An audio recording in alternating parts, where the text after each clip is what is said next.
Bandung ya, selamat datang. Ada juga Lucky Erlangga dari Malang. Selamat datang, Mas.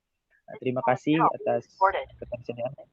Ada Novriansa dari Palembang. Ya, selamat datang dari Palembang. Insya Allah hari ini kita akan bahas Palembang ya. Insya Allah akan bahas Kesultanan Palembang. Sebagaimana itu Sri Indrawarman waktu itu abad ke-7 berkorespondensi dengan Khalifah Umar bin Abdul Aziz dan Muawiyah bin Abu Sofyan. Nanti kita akan bahas. Lampung ya.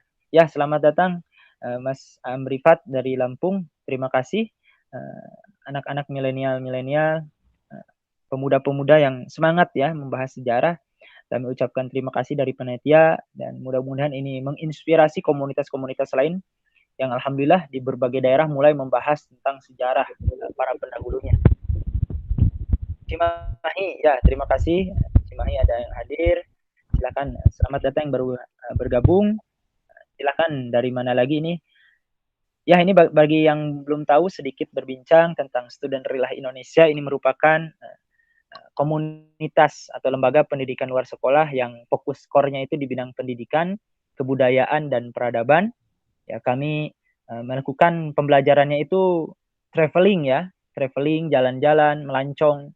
Namun bukan hanya sekedar melancong, tapi kami menjadikan tempat-tempat itu sebagai media pembelajaran gitu. Jadi silakan teman-teman yang ingin tahu Student Rilah Indonesia bisa follow ya di Instagram Student Rilah Indonesia. Kemudian bisa juga di aplikasi UMA. Student Rilah Indonesia live eksklusif setiap hari ya di aplikasi UMA dengan tema literasi. Insya Allah silahkan. Jadi jika ada yang ingin tahu kemudian yang belum follow silahkan di follow. Insya Allah nanti ada agenda-agenda kejutan lainnya di Student Rilah Indonesia di pekan keempat ya. Insya Allah. Ya, selamat datang. Ada alhamdulillah pemantik pertama sudah hadir ya. Bung Niko Pandawa. Selamat datang Bung Niko. Sudah hadir ya, alhamdulillah. Kita nunggu Daeng Muad Al-Hafid ya. Alhamdulillah beliau pun baru mau masuk. Bung Niko sudah hadir, terima kasih. Siap, Tuan. Alhamdulillah. Ya, alhamdulillah beliau sudah hadir. Masya Allah luar biasa nih Bung Niko ini salah satu pembuat riset film juga ya Kang ya. Nanti mungkin bisa dikenalkan ini di pertemuan terakhir ini berkaitan dengan filmnya akan launchnya nih. Alhamdulillah nih Daeng Muad Hafid. Daeng sudah hadir. Selamat datang. Ya, Assalamualaikum warahmatullahi. Ya, Waalaikumsalam warahmatullahi wabarakatuh. Ya, terima kasih Daeng Muad Hafid ya. Terima kasih Mas Daeng. Alhamdulillah Kang Muad Hafid sudah hadir. Barusan beliau lagi sudah perjalanan jauh ya. Niko juga sudah hadir, insya Allah. Namun jasa kesempatan pertama kita akan berikan kepada Daeng Muad ya. Berhubung di sana sudah jam 5 ya Mas ya? Di sana udah jam 5. 15 menit lagi. Ya, udah jam 5. 3 menit lagi ya, insya Allah 3 menit lagi kita mulai. Silakan bisa disiapkan. Insya Allah hari ini kita akan bahas relasi Kekhalifahan Utsmaniyah dengan Kesultanan Palembang dan beberapa kesultanan di Sumatera. Itu insya Allah akan dibahas oleh Bung Niko. Mungkin nanti Bung Niko juga akan mengenalkan terkait film ya, hasil risetnya yang akan launching Syawal ini ya. Kemudian nanti bahasan kedua nanti ada Muad Al-Hafid akan bahas tentang sejarah ya, Kesultanan Goa Talo, kemudian di Sulawesi di Gorontalo, di Bima. Silakan bisa bahas aja semuanya Mas. Ini merupakan pertemuan terakhir di pekan ketiga kolaborasi Ngabuburit Nasional. Nanti selanjutnya kita akan ganti tema. Silahkan bisa dibahas. Kemudian nanti yang ketiga dari Mas Fajar itu beliau sejarawan Jawa ya, akan membahas tentang dakwah Wali Songo. Nah, nanti kita bisa ditanyakan Wali Songo dari angkatan 1 sampai 6 bahkan mungkin ke-8 sampai Kiai Mojo, salah seorang kiai yang berdiri di belakang Pangeran Diponegoro. Nanti insya Allah akan dibahas. 2 menit lagi insya Allah kita akan segera mulai.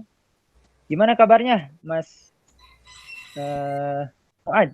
Gimana kabarnya di sana di Makassar? Alhamdulillah. Aman. Barusan perjalanan jauh. Dari mana? Dari Jeneponto ke Bone. Oh, ke Bone ya. Nanti Ya. sedikit akan disinggung juga Bone ya. Luar biasa. Disinggung juga terkait kemudian kerajaan atau kesultanan di Bone. Baik, baik, baik. Luar biasa ini.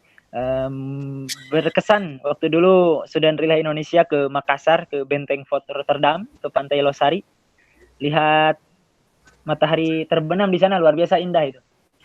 Di Pantai Losari, luar biasa. Masya Allah. Mudah-mudahan kami nanti insya Allah bisa silaturahim lah bersama Insya Allah mudah-mudahan Mas Muad. kalau bukan saya yang ke tempatnya Kang Tatang, ya Kang Tatang lain ke Makassar. Ya, insya Allah mudah-mudahan kita bertemu. Insya Allah 1 menit lagi kita mulai.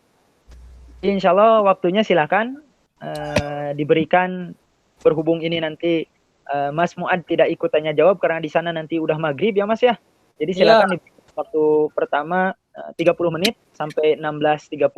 Silahkan bisa materi dulu 20 menit, kemudian tanya jawab 10 menit atau materi saja dipersilahkan.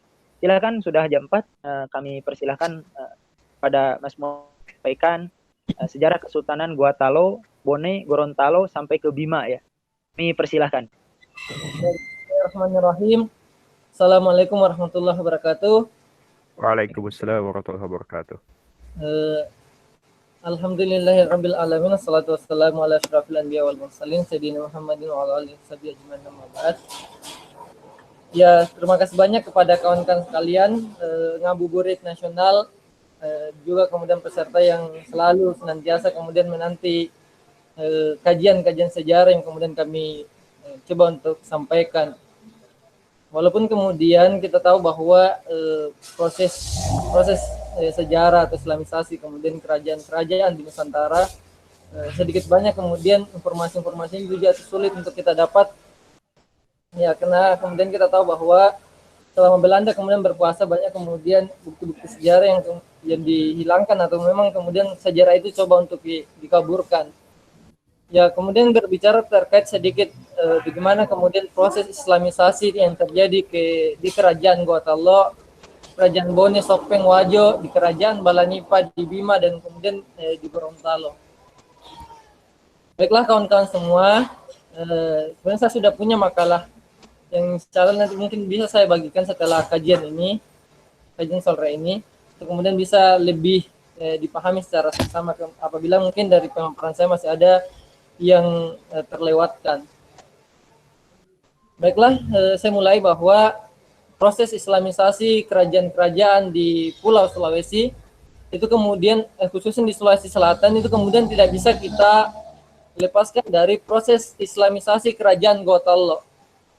Nah, kerajaan Gorontalo ini diperkirakan berdiri pada tahun 1320 Masehi.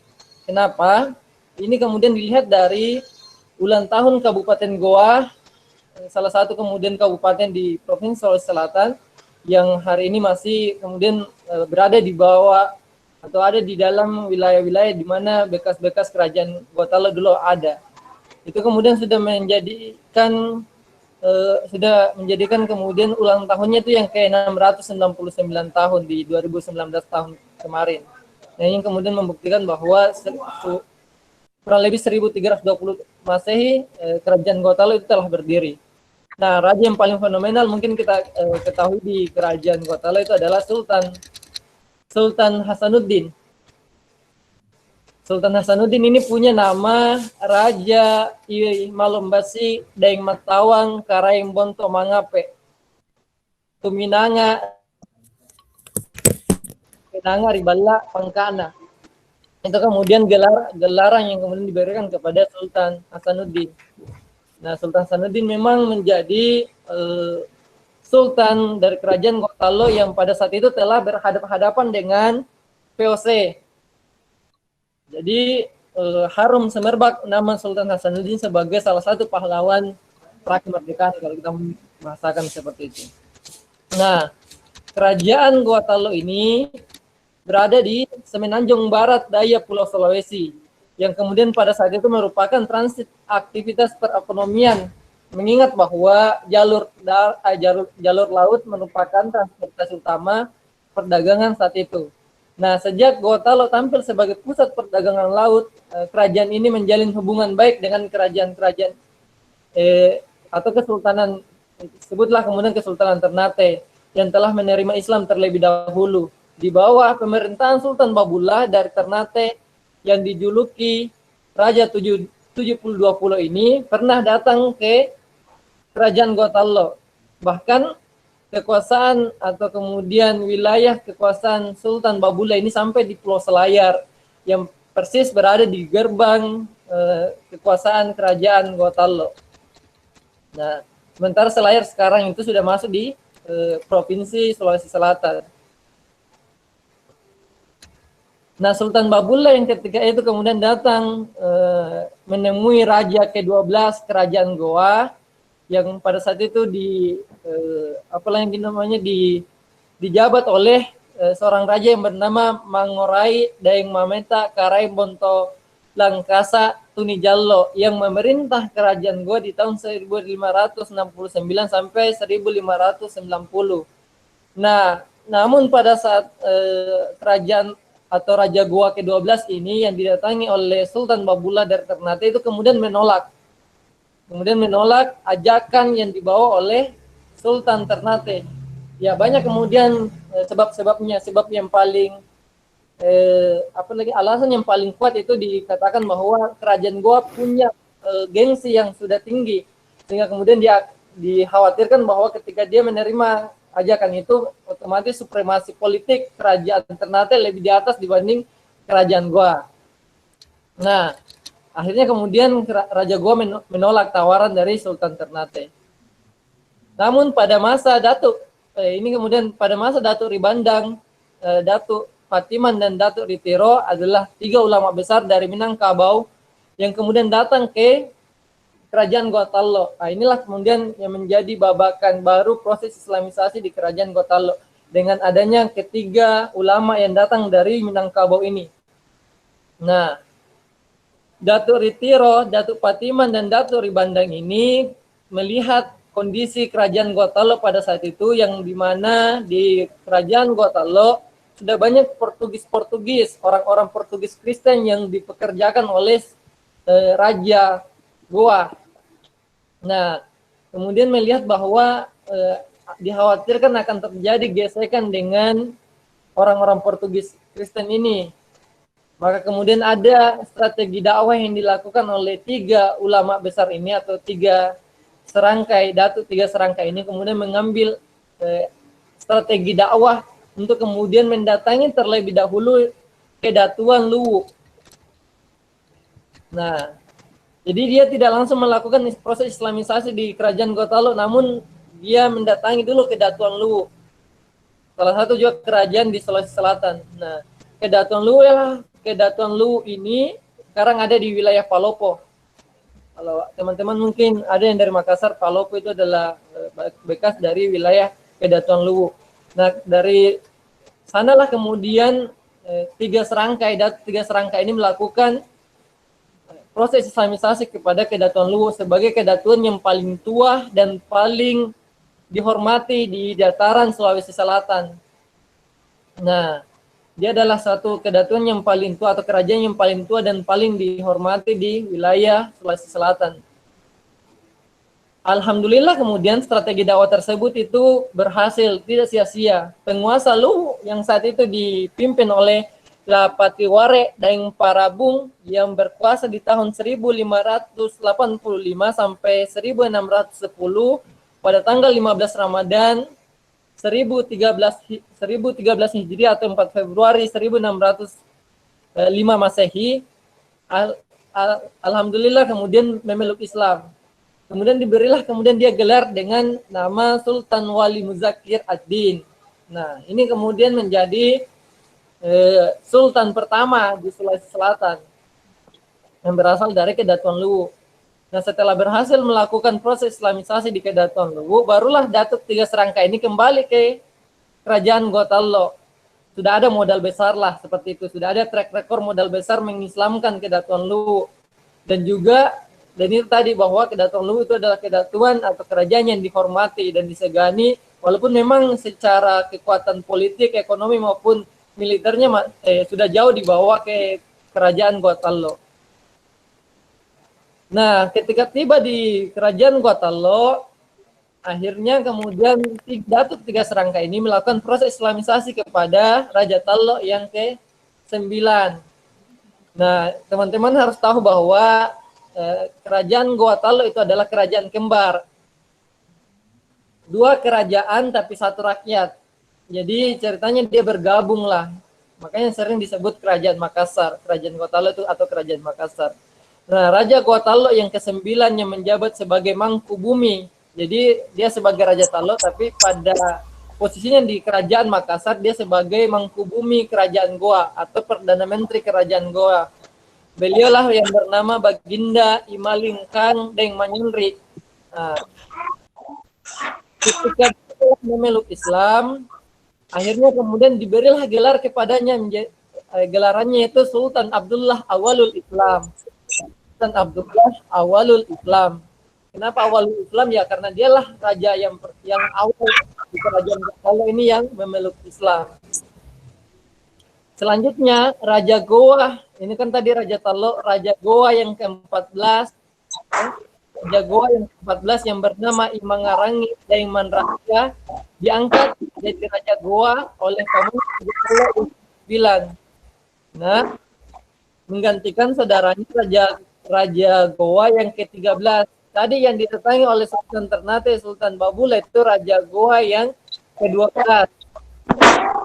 Jadi kemudian Raja Goa yang ke-13 dijuluki kemudian Kara yang Tunipas dulu. Dia adalah raja yang dipilih oleh Raja Goa. Kemudian dikasih dan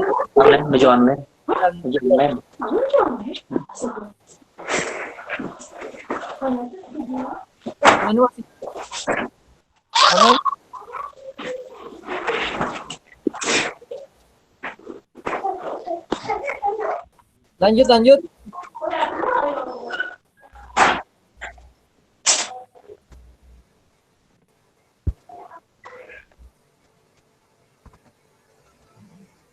Oke, saya lanjut ya. Tadi ada sedikit ribut-ribut, makanya saya pikir ada masalah teknis ya. Saya lanjut bahwa, nah setelah kemudian Raja Talo yang ke-9 mengangkat Raja Goa yang ke-14, yang kemudian ini adalah keponakannya sendiri, yang ini beliaulah yang kemudian menerima Islam.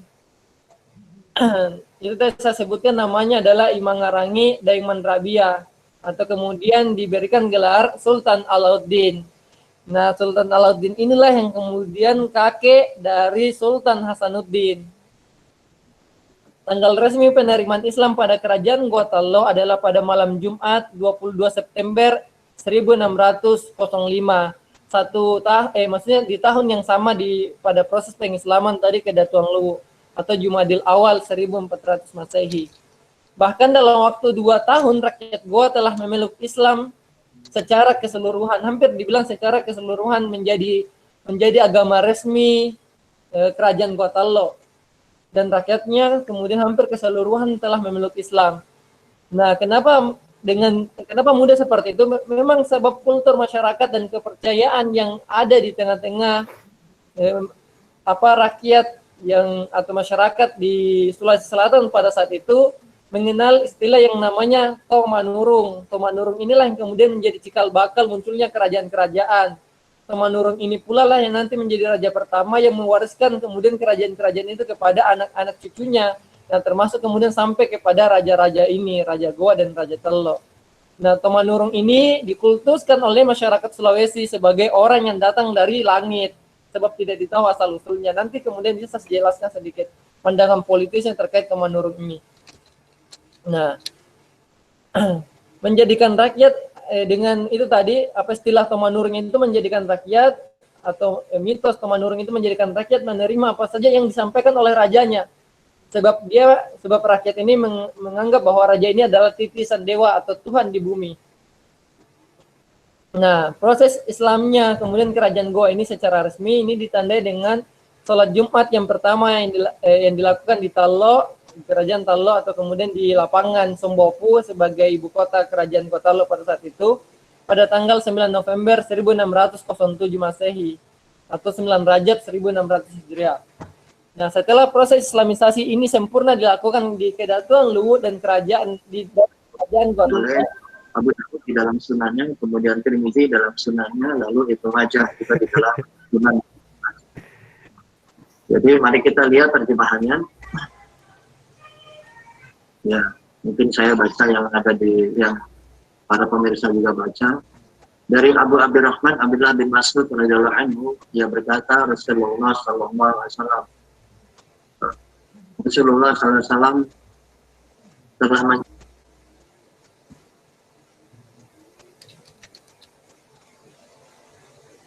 Saya lanjut di, tadi lagi ada orang yang cerita lebih keras suaranya daripada saya.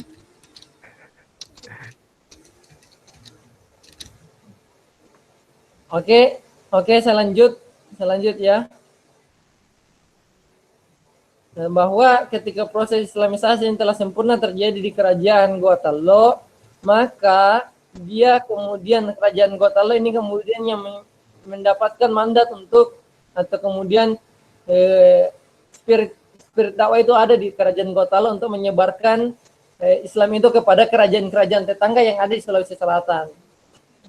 Nah, kawan-kawan juga harus tahu bahwa dahulu para raja-raja sebelum raja-raja ini telah membuat kesepakatan bersama atau perjanjian bersama yang kemudian disebut dengan perjanjian Uluwada atau ikrar bersama Uluwada, bahasa daerahnya Uluwada. Ikrar bersama yang berbunyi bahwa apabila raja-raja keturunan temurun ini yang apabila ada satu raja yang menemukan jalan kebaikan, maka wajib baginya untuk menyampaikan kebaikan itu kepada raja-raja yang lain, raja-raja sekutunya. Inilah kemudian spirit yang dibawa oleh Sultan Alauddin pada saat itu untuk mendatangi Raja Bone. Untuk mendatangi Raja Bone yang Kerajaan Bone, termasuk salah satu kerajaan besar di Sulawesi Selatan yang menjadi saingan politiknya Kerajaan Goa lah sebelum proses Islamisasi itu terjadi. Saingan politiknya Kerajaan Goa. Yang kemudian dia memang Bugis, kerajaan Bugis ini. Kerajaan Bone itu adalah kerajaan Bugis sama dengan kerajaan Wajo, kerajaan Sopeng itu adalah kerajaan Bugis. Nah sementara kemudian kalau Gotalo itu dia beda lagi sukunya. Itu kerajaan Makassar. Nah Raja Goa tadi ini Sultan Alauddin tiba di kerajaan Bone dan bertemu dengan Raja Bone yang ke-11. Namanya Raja Bone saat itu adalah Latenrirua Matinro Ribantaeng, Raja Bone yang ke-11. Latenrirua Matinro Ribantaeng ini menerima Islam dengan baik. Nah, Raja Bone yang ke-11 ini menerima Islam dengan baik sebab kemudian dia mengetahui bahwa apa yang dibawa oleh kerajaan Gotalo itu adalah sesuatu yang baik. Dan kemudian dia melihat bahwa konsekuensi yang akan diterima oleh kerajaannya ketika menolak seruan dakwah dari kerajaan Goa, pastilah kemudian perang. Pastilah kemudian diperangi. Nah, Raja Tendirwa ini punya memang visi yang cemerlang, punya kemudian dia mempertimbangkan segala sesuatunya, konsekuensi-konsekuensi yang akan diterima oleh kerajaannya apabila kemudian menerima atau menolak tawaran Islam dari Raja atau Sultan Alauddin yang kemudian datang ke kerajaannya pada saat itu. Namun sayangnya proses Islam yang diterima oleh Latenrirua, maksudnya Latenrirua yang menerima Islamisasi ini, itu ditolak oleh rakyatnya. Rakyat Bone menolak tawaran dari rajanya sendiri bersama dengan Adik Pitue. Adik Pitu itu adalah semacam lembaga yang ada di kerajaan Bone. Lembaga penasehat raja. Nah, Adik Pitu ini kemudian dia adalah perwakilan dari Arung-Arung atau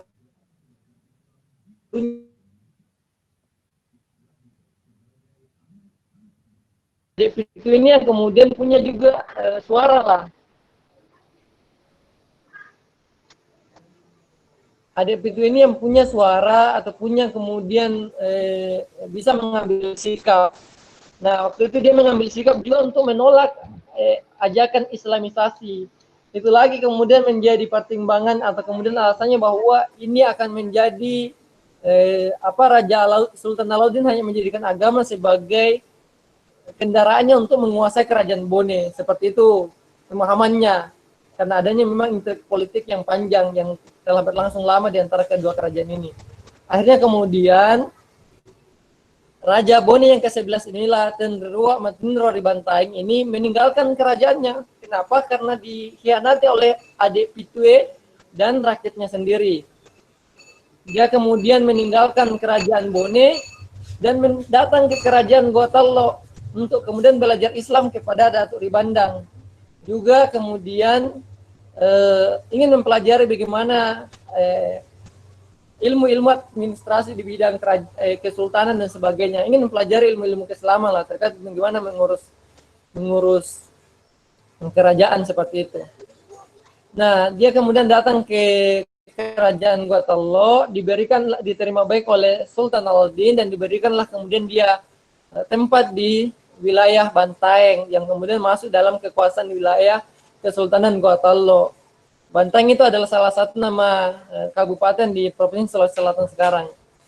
Nah, kenapa kemudian dia diberikan lagi tadi gelar itu Laten Derua Matinro di Bantaeng? Sebab dia meninggal kemudian di Bantaeng, makanya dikatakan Matinro di Bantaeng. Matinro di Bantaeng artinya itu kemudian dia beristirahat di Bantaeng.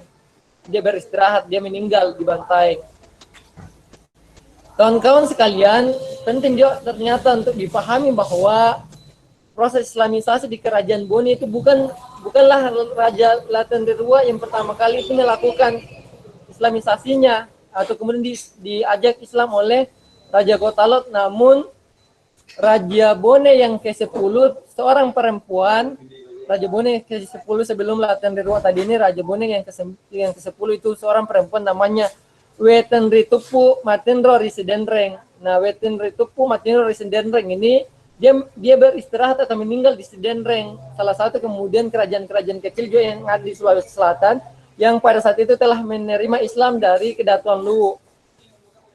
Dia kemudian meninggal di Sidenreng. Makanya banyak yang mengatakan bahwa Raja Bone yang ke-10 sebenarnya juga setelah memeluk Islam sebelum ia meninggal. Namun sayangnya belum sempat dia balik ke kerajaannya, dia meninggal di Sidenreng. Salah satu kemudian nama kerajaan-kerajaan kecil yang ada di Sulawesi pada saat itu juga yang telah menerima Islam. Nah, apa yang dikhawatirkan oleh Laten Derua akhirnya kemudian betul-betul terjadi. Sultan Alauddin kemudian menyerang Kerajaan Bone di tahun 1611.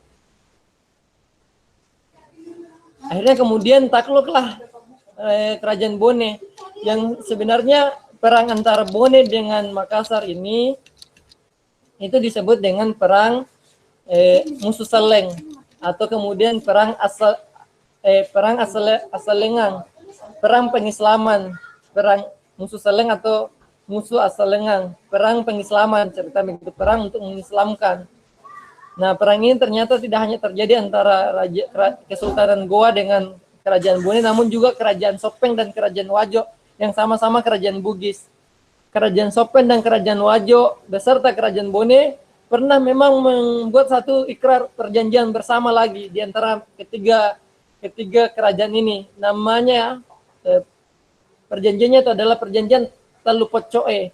Telupotcoe itu artinya 3 puncak atau 3 pucuk, 3 kerajaan yang berada di dataran tinggi wilayah Sulawesi Selatan, yang berada di pegunungan, yang ada di puncak ceritanya. Itulah Bone, Sopeng, Wajo.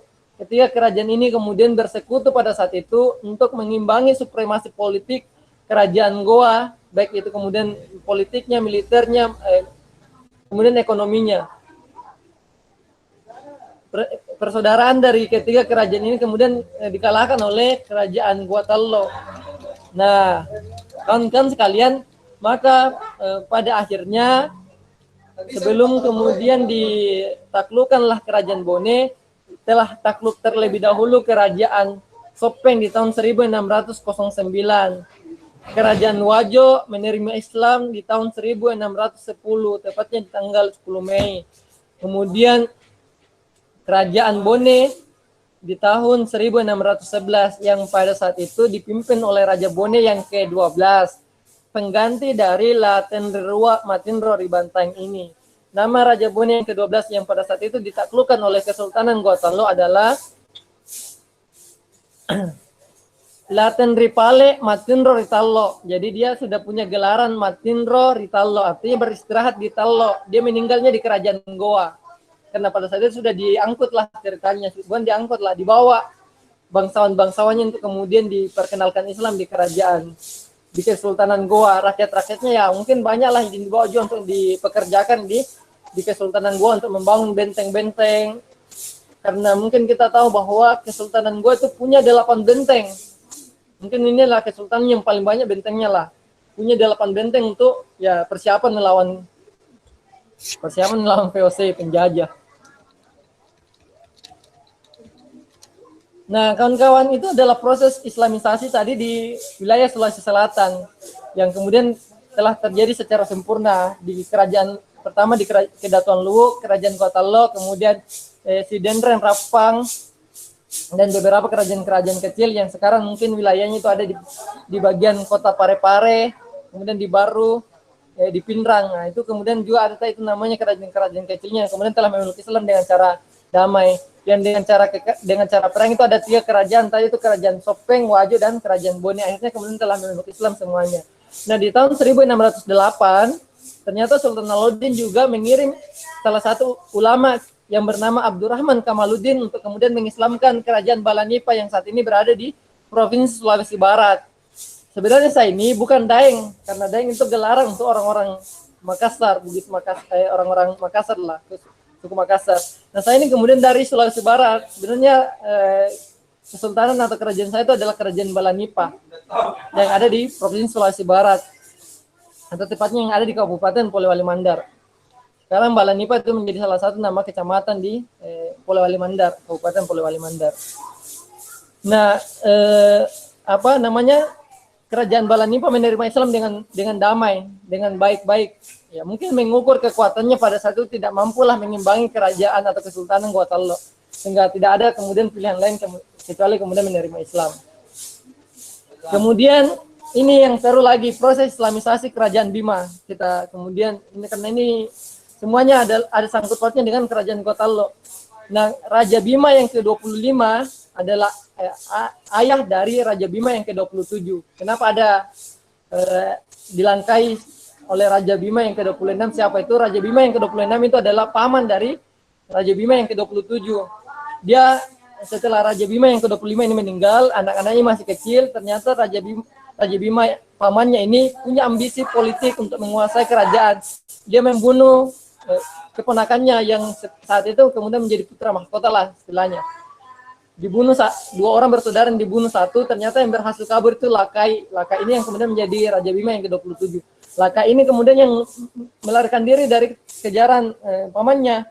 Dia kemudian sampai di wilayah kekuasaan Kesultanan Goa, dan akhirnya kemudian bertemu dengan Sultan Alauddin. Nah, Sultan Alauddin yang kemudian mendidik Lakai ini. Dan kemudian Dato' Ribandang juga mengajar dia tentang Islam dan semua ilmu-ilmu yang dibutuhkan untuk mengatur kerajaan. Sampai kemudian dewasa Lakai ini dia kemudian diberikan lagi satu hadiah lah, ceritanya kalau mungkin bagi saya itu mungkin hadiah besar dari Kesultanan Goa, yaitu diperistrikan dengan adik ipar dari Sultan Alauddin, yaitu istri Sultan Alauddin punya adik dinikahkan dengan Lakai ini. Nah, Lakai inilah kemudian mendapatkan gelar Sultan Abdul Khair. Kalau di sini Sultan Abdul Khair, ada juga menyebutnya Sultan Abdul Khair. Itulah kemudian secara singkat proses Islamisasi Kerajaan Bima. Makanya kalau ada yang mengatakan bahwa Kerajaan Bima punya utang atau Kesultanan Bima punya utang kepada Kesultanan Gua Tallo, ya bukan lagi sekedar utang, mungkin ini utang nyawa sekalipun begitu, utang balas budi yang mungkin tidak bisa dibalas dengan apapun. Dan semenjak Raja Bima yang ke-27 ini menikah dengan adik ipar dari Sultan Alauddin, atau Sultan Bima ini menikah dengan adik ipar Sultan Alauddin, itu akhirnya keturunan mereka juga menikah. Terjadi persilangan begitu, menikah bangsawan Gua Tallo menikah dengan putri bangsawan Bima, begitulah seterusnya. Makanya orang Makassar dengan orang Bima itu punyalah pertalian saudara yang erat. Nah, kawan-kawan sekalian, tadi kemudian menyinggung tadi Gorontalo. Sebenarnya saya tidak terlalu banyak mengkaji tadi terkait Gorontalo karena ya agak jauh lah kesananya toh.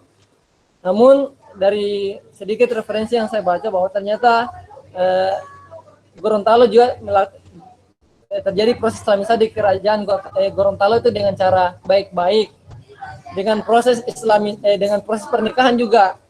Raja Gorontalo dinikahkan dengan bangsawan atau kerabat dari kerajaan atau Kesultanan Ternate. Nah, Sultan Babula lagi yang punya peran di sana.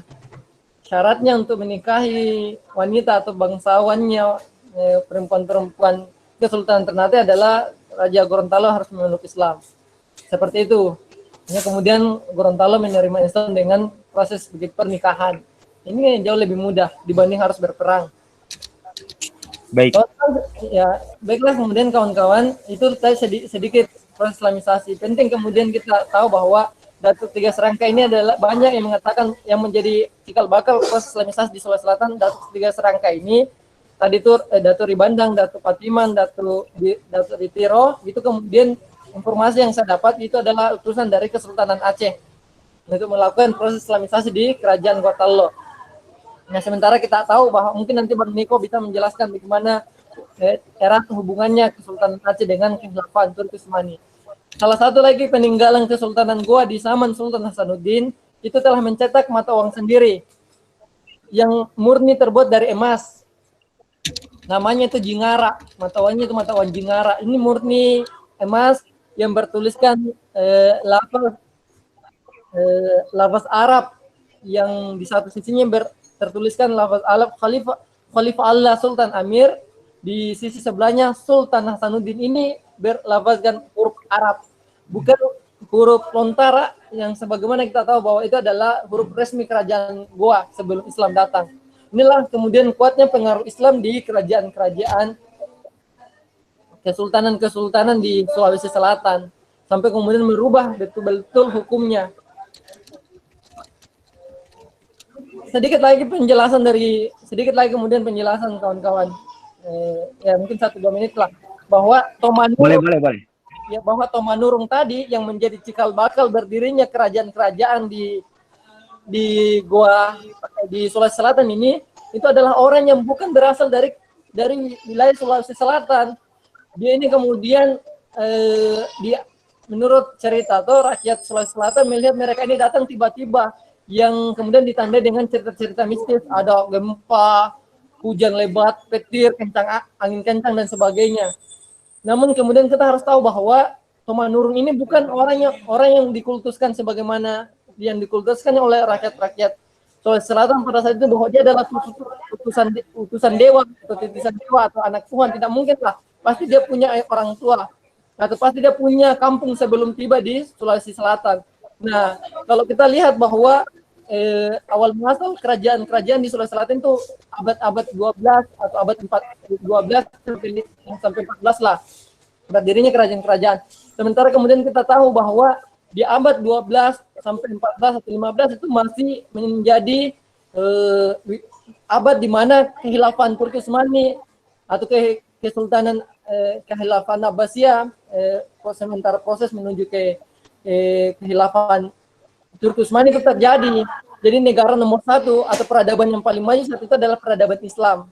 Ya, besar kemungkinan bahwa Tomanurung ini adalah utusan dari kekhilafan Abbasiyah atau nanti kekhilafan Turki Utsmani atau orang Islam yang kemudian telah mengetahui bagaimana cara membuat atau proses berdirinya sebuah kerajaan-kerajaan. Tomanurung ini yang kemudian yang perlu kemudian kita telisiki lagi dari mana sebenarnya dia datangnya, yang kemungkinan besar dia ini berasal dari tanah Arab. Bukan tanah Arab lah, maksudnya dari kekhilafan Abbasiyah atau kekhilafan Turki Utsmani. Kawan-kawan sekalian. Baik. Penting ini, Tomanurung ini sangat dikultuskan. Batara Gur dan sebagainya. Kadin itu titisan-titisannya, semua titisan dari Tomanurung. Itu ya, ini sedikit paparan materinya. Silakan saya kembalikan kepada moderator. Sekian, assalamualaikum warahmatullahi wabarakatuh. Waalaikumsalam warahmatullahi wabarakatuh. Baik, terima kasih Kang Muad atas sharing-sharingnya. Terima kasih ya, luar biasa berkaitan dengan Kesultanan Gorontalo dan berkaitan kesultanan yang lainnya. Berhubung waktu ya, alhamdulillah sudah 16.33. Berhubung waktunya sudah selesai mungkin, dan tanya jawabnya mungkin nanti nggak ikut ya, di sana udah 4:30 ya di sana waktunya. 5:30 ya. Udah mau maghrib. Ya, terima kasih kami ucapkan kepada Kang Muad. Berhubung waktunya sudah habis, tanya jawabnya karena nanti masih lama tanya jawabnya. Saya ucapkan terima kasih dari panitia. Silakan jika nanti di tengah mau keluar grup, nggak apa-apa. Selamat berbuka untuk Indonesia Timur dan Indonesia Tengah. Terima kasih telah bersilaturahim ya di Ngabuburit Literasi pekan ketiga ini, pekan terakhir untuk kolaborasi nasionalnya. Sampai bertemu lagi di kegiatan-kegiatan selanjutnya ya dengan teman-teman Sekolah Peradaban Islam. Ya, terima kasih banyak telah mengundang kami dari Sekolah Peradaban untuk ikut dalam Ngabuburit Nasional ini. Pengalaman besar untuk kami semua. Semoga kan nanti kemudian kami dilibatkan lagi dalam acara-acara selanjutnya. Mungkin juga kalau ada pertanyaan nanti dicatat oleh moderator, bisa nanti kami jawab di akhir lah atau di setelah berbuka. Ya baik, nanti kalau ada pertanyaan dicatat di WA ya, nanti saya sampaikan ke Kang Muad ya, ke Mas Muad. Baik, terima kasih Kang Muad. Selamat berbuka, selamat hampir Idul Fitri ya, sebentar lagi. Selamat melaksanakan saum, selamat Hari Raya Idul Fitri. Mohon maaf lahir dan batin ya. Mohon maaf lahir batin. Ya, sama-sama. Baik, sekarang lanjut ke pemantik kedua ya, Bung Niko Pandawa. Silakan Bung Niko, sudah aktif. Insya Allah sekarang kita bahas ke relasi kekhalifahan Utsmani dengan kesultanan di Nusantara. Silakan Bung Niko juga kalau mau menyampaikan tentang rencana launching filmnya, hasil risetnya ya, luar biasa sampai ke Malaysia, bertemu tokoh-tokoh juga. Silakan. Kami persilakan, waktunya 15 menit ya. Siap. Ya, bismillahirrahmanirrahim. Assalamualaikum warahmatullahi wabarakatuh. Waalaikumsalam. Di sini kayak saya hanya punya waktu singkat ya. Jadi saya hanya kasih brief saja. Gitu kan di materi yang sekarang ini kan saya kebagian membahas tentang Kesultanan Palembang ya.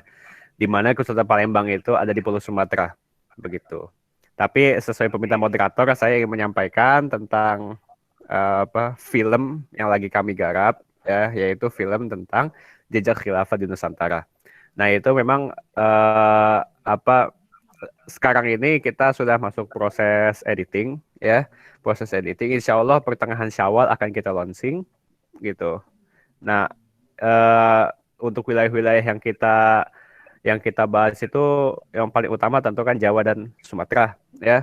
Sementara di pulau-pulau di luar dua pulau itu ada Ternate ya, ada juga Makassar ya, tempatnya Bang Muaz dan sebagainya. Ya insya Allah itu semua akan kita bahas gitu. Tapi tentu akan sangat panjang kan kalau dibahas, karena kalau kita bicara sejarah khilafah dan Nusantara itu kita berarti bicara tentang sejarah peradaban Islam yang berjalan selama 1300 tahun begitu. Bagaimana caranya kita itu mempres 1300 tahun ke dalam film yang cuma beberapa menit? Nah, itu menjadi tantangan dari kita semua. Gitu. Nah, langsung saya masuk ke materi ya. Insya Allah nanti kita bahas lebih lengkap di lain waktu lah soal film itu. Atau kita tunggu launching di pertengahan Syawal insya Allah. Terkait tentang hubungan relasi khilafah ya dengan Kesultanan Palembang Darussalam ya. Bahwasanya kita mengetahui Palembang itu awalnya dia kan bukan kesultanan ya. Ketika masa Majapahit, Palembang itu merupakan bagian dari provinsi ya, bagian dari provinsi wilayah kekuasaan dari Kerajaan Majapahit begitu. Makanya ketika Sultan pertama Demak ya, yaitu Raden Fatah itu juga digelari sebagai Sultan Panatogomo ing Palembang begitu. Karena Raden Fatah itu lahirnya di Palembang gitu ya. Dia itu diasuh oleh salah seorang gubernur Majapahit yang ada di Palembang begitu. Ketika besar dikirim ke Demak untuk berkuasa di sana. Nah, itulah yang awal mula Palembang. Bahkan sebelum Majapahit, Palembang itu juga punya kekuasaan sendiri, yaitu ya Sriwijaya yang menjadi ikonik ya, yang menjadi slogan ikon daripada kota Palembang itu sendiri. Di mana kita mengetahui bahwasanya justru dari Palembang lah ya seorang penguasa pertama itu masuk Islam, bukan di masa Utsmani, bukan di masa Abbasiyah, tapi di masa Umayyah gitu.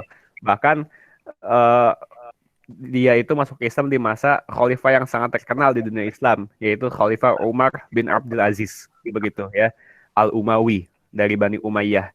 Di mana saat itu di Palembang, di Sriwijaya yang berkuasa adalah Raja Sri Indrawarman ya, Maharaja Sri Indrawarman. ciri-ciri yang dia sebutkan mengenai apa tempat tinggalnya yang ia sebutkan kepada Khalifah Umar bin Abdul Aziz itu sangat sesuai dengan ciri-ciri kota Palembang, di mana di kota itu terdapat banyak gajah, ya, banyak rempah-rempah, begitu, itu banyak lidah buaya, dan juga diapit oleh dua sungai, ya, yaitu Sungai Musi dan Sungai Batanghari yang ada di Jambi. Nah, ini merupakan, ya, ada indikasi kemungkinan kuat bahwasanya penguasa pertama Nusantara yang masuk ke Islam itu ada di Palembang, ya, atau saat itu lebih dikenal sebagai Sriwijaya, ya, atau orang Arab mengenal sebagai Sri Buza, begitu. Nah, itulah, ya, mereka itu masuk ketika zaman Umar bin Abdul Aziz. Cuma pasang surut, ya. Kemudian Palembang tenggelam kembali kepada pangkuan kerajaan Buddha, ya, selama ratusan tahun, ya, kemudian kembali lagi ke kekuasaan Hindu, ya, yaitu Hindu Majapahit. Nah, kemudian tatkala Majapahit di pusatnya yaitu di Jawa itu runtuh, ya, maka Palembang itu secara administratif terpisah kemudian, ya, terpisah daripada kekuasaan pusat di Jawa. Nah, ini terus berjalan selama ratusan tahun, ya, selama puluhan tahun, sorry, ya. Nah, tapi sebelum mendirikan kesultanan sendiri, itu Palembang itu bisa dikatakan ya bergabunglah dengan Demak, ya, yaitu kesultanan pertama di Pulau Jawa, begitu. Namun tatkala Demak itu sudah hilang, ya, berganti kekuasaan ke Pajang atau Mataram, kemudian Palembang itu mendirikan kesultanan sendiri, ya. Nah, kalau kita melihat penguasa pertama Palembang, ya, garis nasabnya itu masih satu keturunan dengan para wali songo yang ada di Jawa, begitu. Mungkin nanti Pak Fajar setelah ini bisa banyak cerita, ya. Jadi penguasa pertama di Palembang adalah Pangeran Wirakusuma, ya. Pangeran Wirakusuma itu adalah anak daripada Muhammad Ainul Yakin, ya. Muhammad Ainul Yakin itu nama lainnya siapa? Sunan Giri. Nah, Sunan Giri itu anak Maulana Ishaq. Maulana Ishaq anaknya Zainul Akbar. Terus sampai Zainul Akbar, dari Zainul Akbar ke Muhammad Shahib Marbat sampai Hussein bin Ali bin Abi Thalib, ya, yaitu cucu Nabi Shallallahu Alaihi Wasallam. Nah, nasab raja-raja Palembang, sultan-sultan Palembang, ini bisa kita baca di sebuah manuskrip, ya, sebuah manuskrip yang menulis khusus tentang nasab Sultan-Sultan Palembang, yaitu judulnya adalah Silsilah Keturunan Raja-Raja Palembang yang ditulis oleh Tuan Faqih Jalaluddin, ya, seorang mufti yang dia itu bekerja di masa Sultan Mahmud Badaruddin, ya, Sultan Mahmud Badaruddin kedua, yang Sultan Mahmud Badaruddin ini wajahnya bisa kita lihat di uang 10.000 yang lama, begitu, ya. Nah, itulah. Jadi apa namanya, Sultan-Sultan Palembang itu bisa kita katakan mereka itu adalah keturunan Nabi, ya. Rata-rata sultan di Nusantara, ya, itu misalkan kita sebut Sultan Pontianak, Sultan Palembang, itu Kesultanan Cirebon, kemudian juga Kesultanan Banten. Nah, ini adalah, ya, kesultanan-kesultanan yang dia itu rajanya, penguasanya itu merupakan Habib, ya, merupakan Sayyid. Nah, khusus Palembang, makanya kita nggak heran ketika kita kalau ada orang Palembang sini bisa mengakui nanti, ya, bisa bercerita sendiri bahwa di Palembang itu banyak sekali orang-orang yang menyandang status Sayyid, ya, atau status Habib, para habaib, begitu. Ada marga Al-Kaf, ada marga Al-Munawwar, ada marga Al-Habsyi, ada marga macam sekali banyak lah, ya. Ada Sakof, Asegaf dan sebagainya. Nah, itu. Dan tadi, jadi bisa kita klaim, ya, bahwasanya Sultan-Sultan Palembang adalah para Sayyid, gitu. Dan makanya nggak heran kalau Palembang itu dikenal juga sebagai Hadromaut As-Tsani, ya, Hadromaut As-Tsani atau Hadromaut kedua, begitu. Karena saking banyaknya orang-orang Sayyid di sana, orang-orang Palembang, orang-orang Habib, para Sayyid, para keturunan Rasulullah Shallallahu Alaihi Wasallam. Nah, itulah Palembang, ya. Dan ketika kita melongok, ya, kita menengok kepada Sultan pertama Palembang, ya, yang masih keturunan Nabi, yaitu tadi apa namanya, Pangeran Wirakusuma. Pangeran Wirakusuma itu mendirikan sebuah kesultanan Islam, sebuah kekuasaan Islam ya, yang pertama di Palembang, dan dia itu tentu tidak bisa semata-mata berkuasa kalau hanya mengklaim sendirian ya. Nah, Pangeran Wirakusuma itu butuh sumber otoritas ya, butuh sumber legitimasi yang tentu tidak ia dapatkan kecuali dari kekuasaan Islam paling tinggi saat itu. Siapa itu? Ya tentu Khilafah Utsmaniyah. Karena kekuasaan Kesultanan Palembang itu berdiri pada tahun 1659 ya. Tahun 1659 saat itu kekuasaan tertinggi di dunia Islam adalah Khilafah Utsmaniyah ya. Karena Bani Utsmaniyah itu menjadi khilafah ketika tahun 1517 kalau saya tidak salah ya. Yaitu pada masa Sultan Selim pertama, cucunya Muhammad Al-Fatih. Nah, Sultan Selim pertama itu menjadi khalifah pertama dunia Islam. Dia dijuluki sebagai Amirul Mukminin ya, Khalifatul Muslimin dan sebagainya. Nah, tatkala masa Pangeran Wirakusuma ya, itu yang berkuasa di pucuk pimpinan Khilafah Utsmaniyah itu adalah Sultan Sulaiman kedua ya. Sultan Sulaiman kedua. Sultan Sulaiman kedua ini ya, menurut beberapa sumber yang saya baca, beliaulah yang memberikan legitimasi politik, yang memberikan legitimasi kekuasaan kepada Pangeran Wirakusuma gitu ya.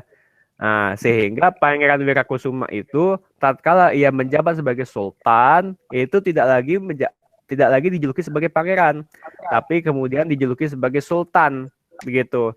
Dan dan beliau ini juga mendapat gelar, yaitu ya mendapat gelar dari Sultan Sulaiman kedua dari Khilafah Utsmaniyah ya, di mana Pangeran Wirakusuma kemudian dijuluki sebagai Sultan Abdurrahman Khalifatul Mukminin Sayyidul Imam begitu ya. Nah, Sultan Abdurrahman ya, Khalifatul Mukminin, khalifahnya orang-orang mukmin di Palembang. Sayyid ya. Nah, beliau juga menjadi sebagai Sayyid, yaitu sebagai keturunan Nabi, Al-Imam, sekaligus pemimpin begitu ya. Nah, tidak hanya memberikan gelar kepada pribadi Pangeran Wirakusuma menjadi Sultan Abdurrahman ya, tapi Khilafah Utsmaniyah itu juga menisbatkan Palembang sebagai Darussalam ya, sebagai Darussalam begitu. Jadi gelar Darussalam ya itu bisa kita yakini bahwasanya itu adalah gelar yang diberikan oleh Khilafah Utsmaniyah ya. Ya kan ada beberapa kesultanan yang menyandang Darussalam, yaitu ada Aceh, kemudian ada Palembang tadi ya, dan ada juga Brunei.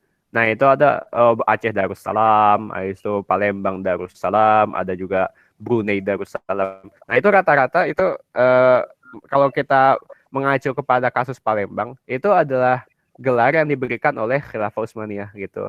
Negeri yang damai ya, salam atau Islam atau negeri Islam, Darul Islam ya, untuk membedakan dengan Darul Kufur begitu. Nah, itulah apa yang menjadi terminologi tata politik Islam di kesultanan di Nusantara.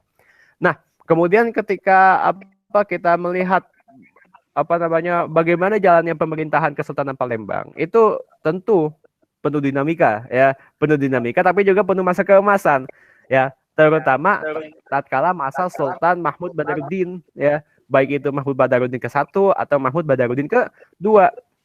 Misalkan di Palembang. Di Palembang itu kita melihat ya, kalau ada orang Palembang sini atau orang Jambi atau orang Sumatera, kita bisa melihat bahwa di Palembang itu ada satu keraton yang super besar ya. Kalau tadi Bang Muas bilang di Buton, di Makassar atau di daerah-daerah Maluku itu banyak banyak benteng. Nah, maka di Palembang itu juga ada benteng yang bahkan merupakan benteng terbesar di seluruh wilayah Nusantara, yaitu Benteng Kuto Besak ya.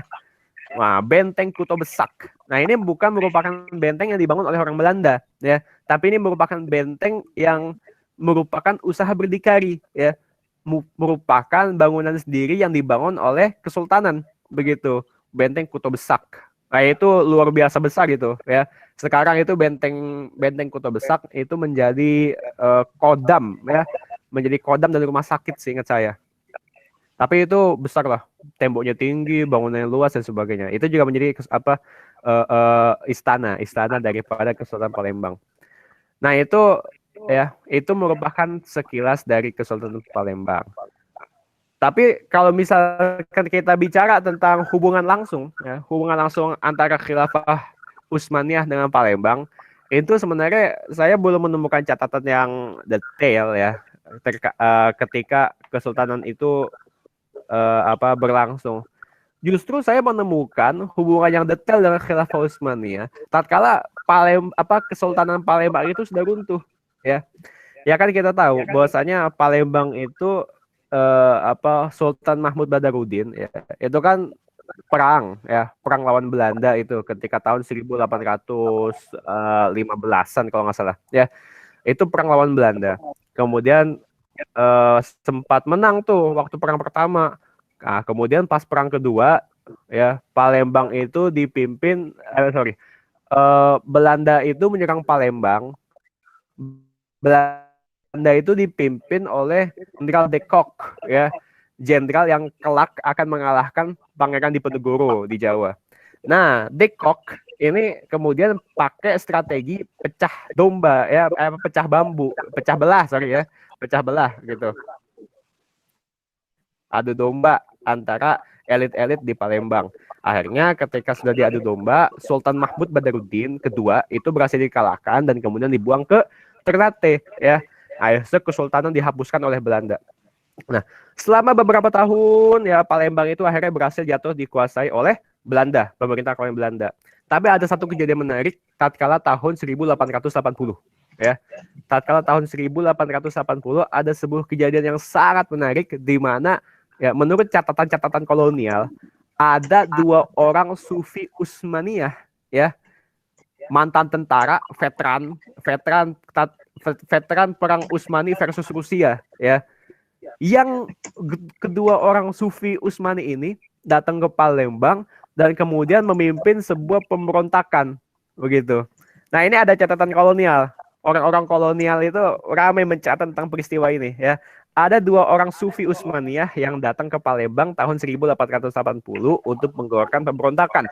Dan kedua orang sufi Utsmaniyah ini dibantu oleh salah seorang cucu daripada Sultan Mahmud Badarudin kedua ya, di mana cucu Sultan Mahmud Badarudin kedua ini itu tatkala beliau kecil itu dikirim ke Hadramaut oleh orang tuanya ya, oleh anaknya Sultan Mahmud Badarudin, dikirim ke Hadramaut ke Yaman ya. Kemudian di Yaman itu cucu Sultan Mahmud Badarudin ini itu menjadi tentara Utsmani ya. Jadi ya ada keluarga elit Kesultanan Palembang yang pernah bergabung menjadi korps kesatuan tentara Khilafah Utsmaniyah yang berdomisili di Yaman. Nah, ini menarik. Siapa namanya?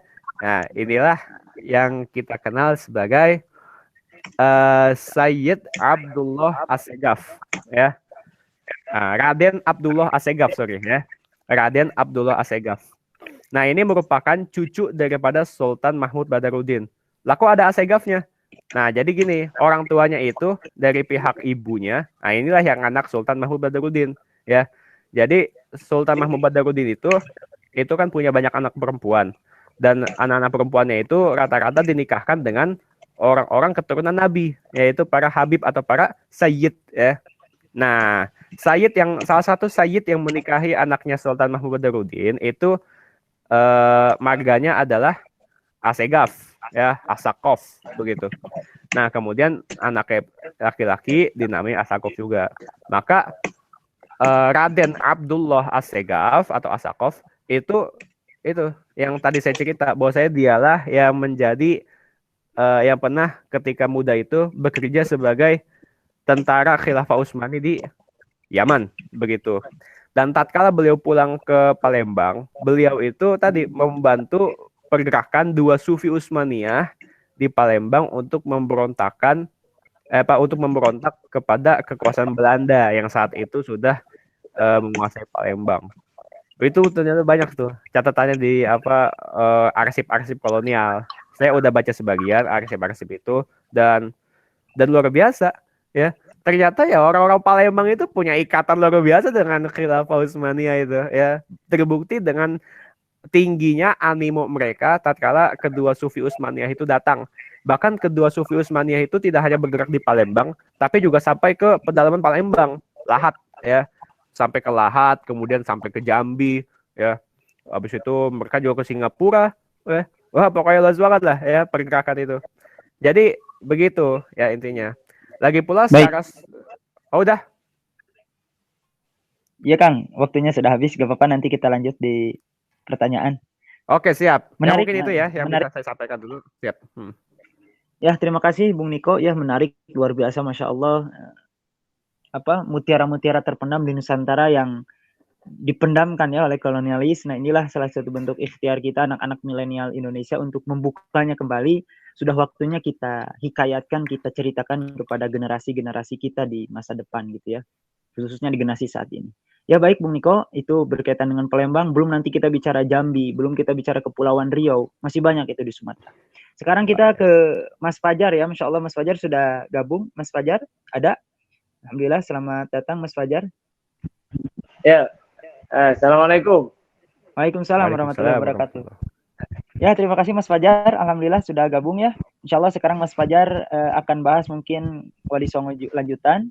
Jadi mungkin bisa ditekankan sebetulnya Wali Songo itu 9 orang atau berapa angkatan gitu. Karena ada yang mengatakan Kiai Mojo juga itu adalah Wali Songo angkatan ke-8 gitu. Dan itu yang dibubarkan itu angkatan ke-8. Mungkin Mas Fajar bisa memberikan penjelasan khusus. Jadi Wali Songo itu sampai angkatan 6 atau ke-8 gitu. Itu paling Mas. Silakan bisa dijelaskan. Ya, bismillahirrahmanirrahim. Ya, ini terakhir. Jadi terkait dengan langsung saja ya, Wali Songo. Wali Songo ini memang satu tim dakwah.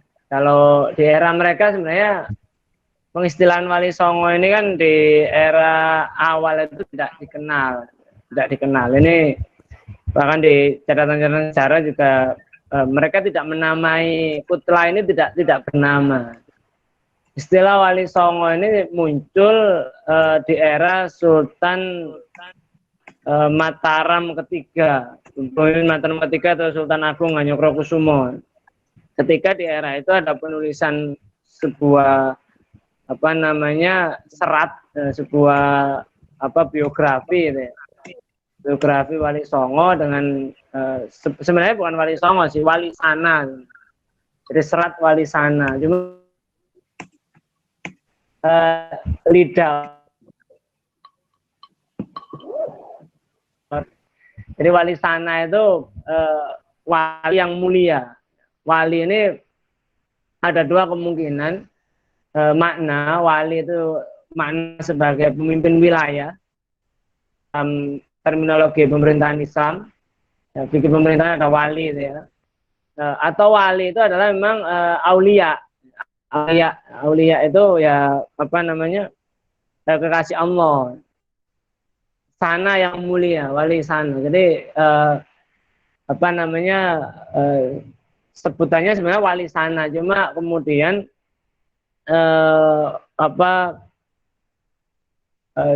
ada tadi itu kesalahan lidah itu. Jadi sebenarnya jadi Wali Songo dan kemudian memang dihubung-hubungkan dengan angka keramat, angka 9 itu kan angka keramat kalau di Jawa waktu itu. Adapun kemudian memang terkait dengan Wali Songo ini, kalau kita melihat secara periodisasi dakwah, Wali Songo ini memang dikatakan berakhir ya. Itu periodisasi dakwahnya itu berakhir itu sebenarnya di era ketika Demak sudah berdiri.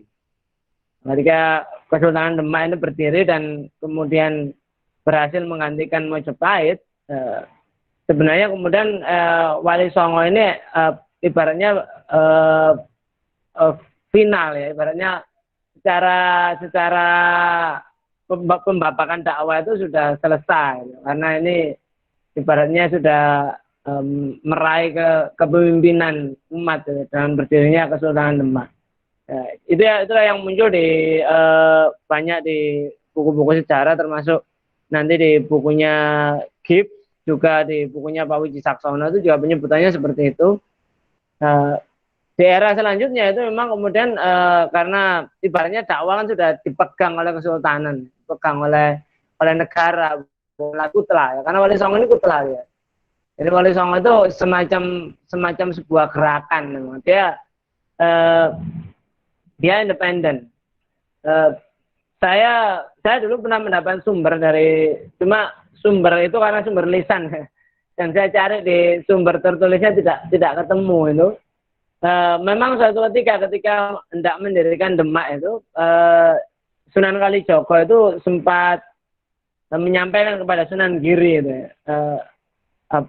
wahai Kanjeng Sunan itu. Waktu itu pemimpin Wali Songo sebuah pemerintahan Islam di Demak untuk menyokong Raden Patah karena bukankah ini berada di bawah kekuasaannya Mojopahit. Kemudian oleh Sunan Giri itu dijelaskan bahwa bahwa kita ini bukan di bawah Mojopahit, kita ini berjuang untuk Islam, mendakwakan ini adalah untuk Islam.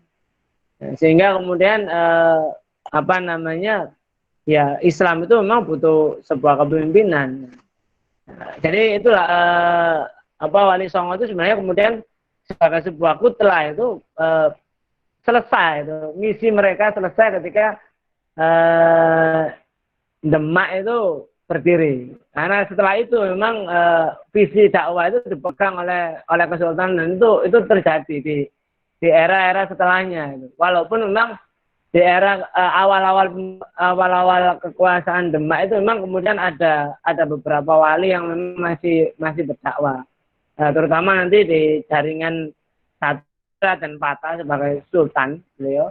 Kemudian memang jaringan murid-muridnya Sunan Kalijogo, Ki Ageng Selo, terus kemudian ada Sunan Bayat, Sunan Tembayat, juga ada Sunan Ngudung gitu. Yang mereka memang melakukan penetrasi dakwah di wilayah-wilayah pedalaman Jawa, terutama di Jawa Tengah bagian selatan, terutama nanti di Mataram, kemudian di wilayah-wilayah semacam Pacitan dan sebagainya. Nah ini Wali Songo itu seperti itu. Nah, memang nanti kan setelah Demak berdiri, kesultanan sudah ada. Nah ini kemudian dipegang kesultanan dan nanti memang itu berlanjut sampai nanti di era Mataram dan era setelahnya. Adapun Kiai Mojo dan Kiai ulama-ulama di Jogja waktu itu, nah, memang ini kalau saya sering mengatakan mungkin mereka bukan lagi sebagai Wali Songo ya. Di era itu kalau kita buka buku buku-bukunya Profesor Peter Carey itu yang menggambarkan Jawa di era itu ya, di era Pangeran Diponegoro ya. Di era itu juga masyarakat, ulama dan juga para priyayi Jawa itu sepakat bahwa Wali Songo itu sudah ada era sebelum mereka ya. Nanti menjelang perang Jawa itu kan Profesor Peter Carey kan menjelaskan banyak sekali terjadi pemberontakan ya, percikan awal itu, percikan awal bahwa di kalangan masyarakat Jawa itu memang muncul sebuah bahwa era itu, era menjelang perang Jawa itu adalah era yang paling parah era ketika kekuasaan orang Jawa itu dipenetrasi oleh orang luar Jawa, orang Barat. Di sisi yang lain akan muncul Ratu Adil. Nah, Ratu Adil banyak nanti pemberontakan kecil itu. Sebelum nanti gongnya itu adalah perang Diponegoro. Yang mereka ini rata-rata pemimpinnya memang pemimpin pemberontakan itu rata-rata memang pemimpin spiritual. Nah, nanti itu mereka itu selalu mengatakan mereka dapat ilham. Satu itu dari Sultan Rum. Dari Sultan Rum, yang kedua dari Wali Songo. Jadi dapat ilham. Jadi dapat ilham untuk memimpin. Itu nanti ada beberapa tercatat, itu ada 3 atau 4 kali pemberontakan. Nah, termasuk nanti juga dari sisi Pangeran Diponegoro juga. Jadi Pangeran Diponegoro itu apa namanya, sebelum dia diceritakan di babatnya itu, sebelum dia melakukan pemberontakan itu, dia menceritakan di babatnya itu pernah bermimpi bertemu dengan Sunan Kalijogo, bertemu dengan Sunan Giri, yang apa namanya di dalam mimpinya itu Pangeran Diponegoro itu semacam diberi amanah untuk memimpin orang Jawa melawan Belanda. Jadi dari sinilah kemudian memang kemudian Wali Songo itu sebenarnya sudah jauh tadi itu di era sebelum itu. Di era setelahnya memang yaitu tadi Kiai Mojo dan ulama-ulama di wilayah Mataram itu memang mereka adalah ulama-ulama yang apa namanya, ulama-ulama yang di apa namanya ya, di bawah sultan yang tugasnya adalah mendidik umat itu, mendidik rakyat ya. Makanya kalau nanti ulama-ulama khas di Jawa itu kalau di Jogja itu nanti ada ulama itu ada tiga nanti, ada tiga. Yang pertama adalah mereka yang memang menjadi guru ya, seperti yaitu Kiai Baderan. Kiai Baderan itu sempat di era Sultan Hamengkubuwono I itu memang dikirim ke Mekah untuk belajar, tapi kemudian dia menjadi ulama di desa Baderan namanya. Nah, nanti kemudian diteruskan Kiai Mojo itu mendirikan pesantren atau madrasah di desa Mojo. Nah, kemudian selain ulama di desa tadi, kemudian memang ada juga ulama yang mengasuh Masjid Patok Negoro. Patok Negoro itu masjid-masjid yang didirikan oleh Kesultanan di Jogja itu, yang memang itu sebagai semacam pusat pendidikan Islam. Nah, terus kemudian ada satu lagi itu namanya Suronatan. Nah, Suronatan itu memang ulama yang ada di keraton, yang memang memberikan nasihat, terus juga untuk ibaratnya apa ya, menjadi kalau sekarang DKM ya, DKM-nya Masjid Gede Jogja itu. Jadi karena itu kan Masjid Gede itu kan hanya sebelahan saja dengan keraton gitu. Jadi mereka memang diletakkan di situ. Nah, nanti Sunan Kalijogo, Pangeran Diponegoro itu di cerita itu berhubungan dengan semua ini, dengan dengan ulama-ulama di pedesaan itu, para guru ngaji, guru kiai desa itu, dengan kemudian dengan ulama-ulama di Patok Negoro juga, dan termasuk dengan Suronatan yang nanti memang termasuk wawasan politik Islam Pangeran Diponegoro itu banyak dipengaruhi pergaulannya dengan para ulama ini. Nah, jadi itu jadi kalau Pangeran Kiai Mojo kan di era Pangeran Diponegoro ya 1800-an itu sebenarnya sudah tidak bisa disebut lagi Wali Songo sebenarnya.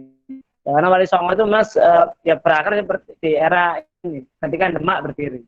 Jadi ini kan makanya kemudian saya sering menyampaikan itu bahwa Wali Songo itu memang ibaratnya mereka mengikuti Thariqah dakwahnya Rasulullah. Thariqah dakwah Rasulullah ketika membagi urut-urutan dakwanya, yaitu ada masa awal itu, yaitu masa pembinaan, kemudian berinteraksi dengan umat, baru kemudian mereka bisa melahirkan sebuah kepemimpinan itu ya, meraih sebuah kepemimpinan institusi negara Islam. Ya dalam hal ini memang kalau di Jawa ya waktu itu adalah Demak.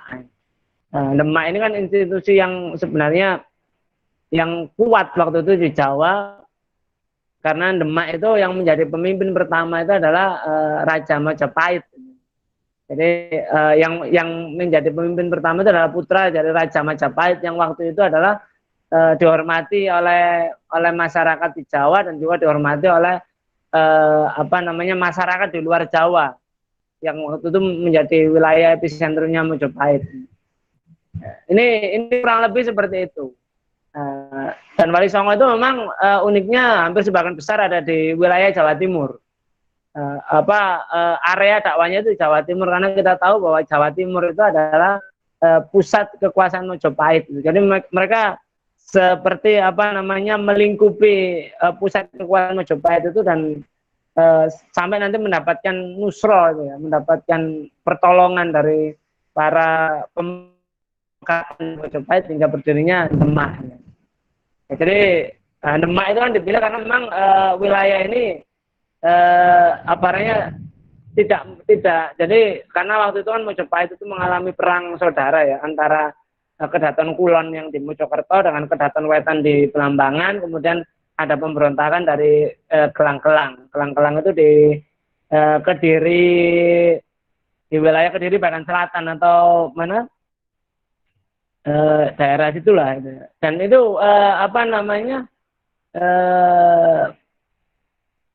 kenapa dipilih Demak itu kan, sehingga harapannya para wali itu ya sehingga tidak terlibat ini gitu. Tidak ada hubungannya dengan ini gitu. Tidak ada hubungannya dengan tiga pihak yang bertikai di wilayah Majapahit dan cukup jauh dari wilayah Majapahit, sehingga andaikan terjadi crash itu tidak terlalu keras gitu. Makanya kemudian dipilih Demak, dan dipilihlah Raden Patah yang memang merupakan putra tertua dari Prabu Brawijaya kelima. Ya, ini memang Raja Majapahit. Jadi itulah. Nah, nanti beda lagi di wilayah Pasundan. Nah, sebenarnya kemarin nggak ada pertanyaan di wilayah Pasundan ya. Jadi di wilayah Pasundan itu cuma satu.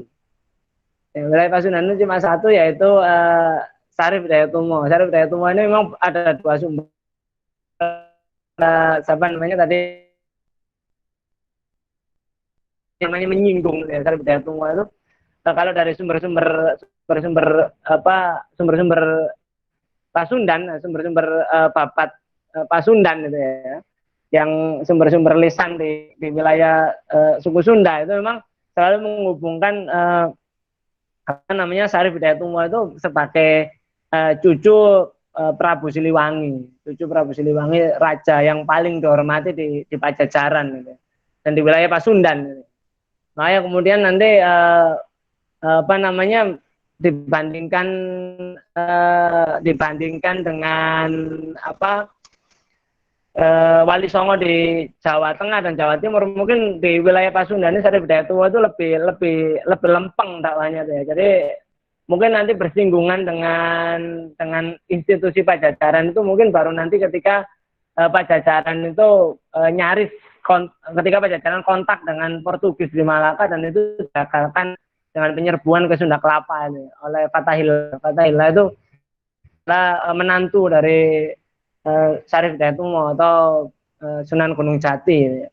Nah, disitulah kemudian memang saya juga melihatnya unik juga ya. Jadi setelah memfutuhati Sunda Kelapa, yang Sunda Kelapa itu adalah pelabuhan utama Pajajaran itu, artinya bisa memotong ekonomi Pajajaran. Itu kenapa gerak pasukan Cirebon, gabungan pasukan Cirebon ini kok tidak bergerak ke selatan itu, langsung ke Bogor gitu, tapi malah ke barat gitu. Jadi mereka kemudian mengislamkan wilayah Banten. Nah, baru kan di era Banten itulah kemudian ketika Pajajaran sudah mulai lemah, Pajajaran itu baru difutuhat dari arah barat, dari arah Banten gitu ya. Kalau di legenda di sekitar Bogor itu yang saya tahu itu memang nanti perangnya itu ada di mana, di daerah alun-alun Empang, ada di kota Bogor itu. Dan memang ada satu legenda ya, karena memang kalau di Indonesia itu gitu ya. Jadi kita tidak hanya catatan dari luar, tapi terkadang juga harus membuka babat atau kanon tradisional gitu ya. Sudah habis ya. Ya wis lah gitu. Nanti mungkin ditanya jawab aja. Baik, terima kasih Mas Fajar atas penjelasannya. Insya Allah di sini ada 2 pertanyaan. Tadi pemateri yang pertama untuk Mas Bung Niko dan Mas Fajar, nanti bisa dijawab singkat ya, berhubung waktu 15 menit lagi. Yang pertama itu untuk Bung Niko. Assalamualaikum warahmatullahi wabarakatuh. Waalaikumsalam. Dari LRKY. Bang, apakah benar pada dasarnya Belanda menyerang kesultanan-kesultanan di Nusantara selalu diawali kekalahan dari pihak Belanda? Dan apakah Islam yang masuk ke Nusantara merupakan Islam yang mayoritasnya adalah Sufi? Bang Niko, itu untuk Bang Niko ya. Silakan bisa dijawab. Mau langsung? Kemudian nanti untuk Bang Fajar dan diterangkan konsep kerja Wali Songo. Apakah Wali Songo itu Dewan Suro atau negara Islam? Ya, silakan kepada Bung Niko bisa dijawab Tadi dulu. tentang ini ya, versus Pertanyaannya Belanda di ya. Jadi tentu gini ya, kekalahan dan kemenangan itu kan silih berganti dan apa namanya, kalau ditanya apakah benar pada dasarnya Belanda menyerang kesultanan di Nusantara selalu diawali kekalahan dari pihak Belanda? Nah, tentu kan kita nggak bisa mengeneralisir semua ya. Kita tidak bisa mengeneralisir semua bahwasanya semua kesultanan di Nusantara itu langsung dikalahkan atau menang dulu. Itu apa, setiap kesultanan tuh punya perjalanan sejarahnya masing-masing ya. Tapi tentu kalau misalkan kita mau urut ya, kita mau urut dari arah mata angin, itu kesultanan yang pertama-tama tunduk itu emang dari arah timur begitu. Dari arah timur. Kesultanan apa namanya, beberapa kesultanan di Maluku gitu. Itu rata-rata lebih dulu tunduk kepada Belanda gitu. Kemudian akhirnya menyusul Jawa ya, menyusul Jawa, kemudian menyusul ke Sumatera gitu. Tapi yang paling pasti ya, mereka tetap apa mendahului perlawanan Belanda itu ya, penyerangan Belanda itu dengan perlawanan yang erat gitu, yang luar biasa. Misalkan di Tidore ada Sultan Nuku ya. Sultan Nuku itu satu-satunya sultan yang berhasil mengalahkan Belanda. Kemudian ada juga Sultan Babullah Datuk Syah di Ternate. Dia itu berhasil mengalahkan Portugis. Cuma memang kegemilangan itu tidak selalu diwarisi ya. Pada akhirnya ya anak-anak mereka, keturunan-keturunan mereka, pengganti mereka itu yang kemudian berhasil dikalahkan oleh Belanda atau bahkan berhasil tunduk begitu, berhasil tunduk oleh ke Belanda. Nah, kemudian ke Jawa ya. Di Jawa juga perlu waktu lama untuk mengalahkan pihak Muslim di Jawa. Tapi tentu dengan adanya pusat komando ya, pusat komando Belanda yang berkedudukan di Batavia itu menjadi sebuah proses yang gampang akhirnya untuk mengkolonisasi kaum muslimin di Nusantara begitu. Kemudian di Sumatera ya, Sumatera itu kan juga dari bawah dulu tuh. Awal mula itu Lampung ya kan ya, Keratuan Raden Inten, kemudian naik ke Palembang, ke Jambi ya, sampai pada akhirnya itu ke Aceh begitu. Tapi ya kalau kita mau bicara utuh, Belanda itu tidak bisa menaklukkan wilayah Nusantara secara utuh ya sampai tahun 1904 begitu. Sampai tahun 1904. Nah, sampai tahun itu Belanda itu kekuasaannya itu nggak seluas Republik Indonesia sekarang. Dulu itu Aceh ya itu masih berdaulat ya, masih lepas dari kungkungan Belanda gitu. Jadi gitu ya. Kalau ditanya, jadi apa seluruh kesultanan Nusantara itu rata-rata melakukan perlawanan dulu ya. Ada yang bisa bertahan beberapa puluh tahun, beberapa ratus tahun bahkan, tapi ada juga yang bisa langsung dikalahkan. Nah, kemudian apakah Islam yang masuk ke Nusantara merupakan Islam yang mayoritasnya adalah Sufi ya?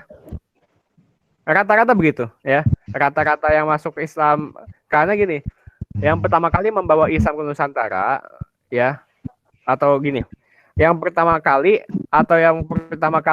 membawa Islam ke Nusantara secara intensif ya, secara bergelombang, secara berorganisir itu memang rata-rata Sufi ya, dan itu terjadi pasca Baghdad itu dijatuhkan oleh Mongol ya, ketika tahun 1258 Khilafah Abbasiyah jatuh, banyak kaum muslimin yang berpencar-pencar diaspora menyelamatkan diri, dan ada pula banyak pula yang kemudian ke Nusantara begitu. Nah, inilah rata-rata sufi. Makanya kalau kita lihat nomenklatur yang ada di Jawa, peninggalan Wali Songo ya kan ya, misalkan.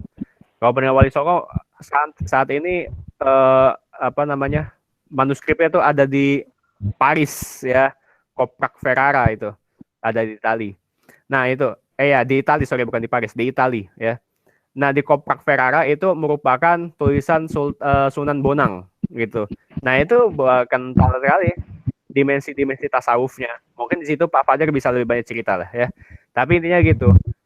Apakah sufi salah? Ya enggak toh, gitu kan? Kan banyak orang yang selama ini menganggap sufi itu sesat macam-macam ya.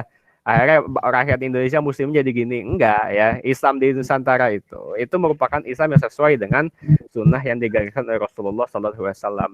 Adapun sufi yang memang muncul belakangan ya, tapi kan tentu tidak semua sufi itu menyimpang. Kita akuin ada sufi yang menyimpang ya kan. Tapi ya apa yang dibawa oleh para wali songo, oleh orang-orang yang awal-awal datang ke menyebarkan Islam ke Nusantara, itu tentu mereka itu sangat ketat sekali ya, sangat ketat sekali keislamannya, luar biasa tauhidnya ya, dan ya itu berkat aliran tasawuf yang mereka bawa itu bisa lebih menyentuh dimensi ke spiritual ya, dimensi spiritual orang-orang Jawa, orang-orang Nusantara yang saat itu masih terkungkung di bawah naungan Hindu begitu ya. Jadi ya itu, memang ini butuh waktu yang lama untuk dakwah ini ya. Tapi intinya dakwah tetap jalan begitu. Mungkin kira-kira begitu dah. Langsung dilanjut aja ke Pak Fajar. Oke. Langsung ya. Terima kasih Mas Eko. Jadi kalau pertanyaan tadi ya, para wali songo itu dewan syuroknya di Demak ya nanti peran itu terus menerus, peran ulama sebagai dewan syuro itu terus menerus sampai kemudian di zamannya semua itu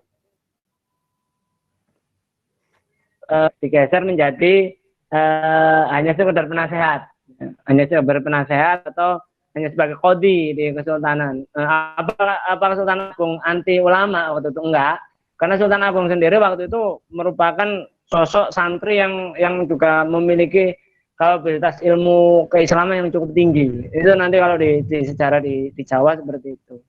Mungkin tadi menambahkan Mas Niko, memang kalau dari sisi sejarah pemikiran di peradaban Islam memang ketika Islam mulai masuk ke Nusantara mulai intens masuk ke Nusantara itu memang betul waktu itu di era setelah Baghdad runtuh, dan kita tahu di era itu adalah terjadi finalisasi pemikiran di pusat peradaban Islam, yaitu ketika itulah era sebagda Al-Ghazali itu memenangkan, misalnya Al-Ghazali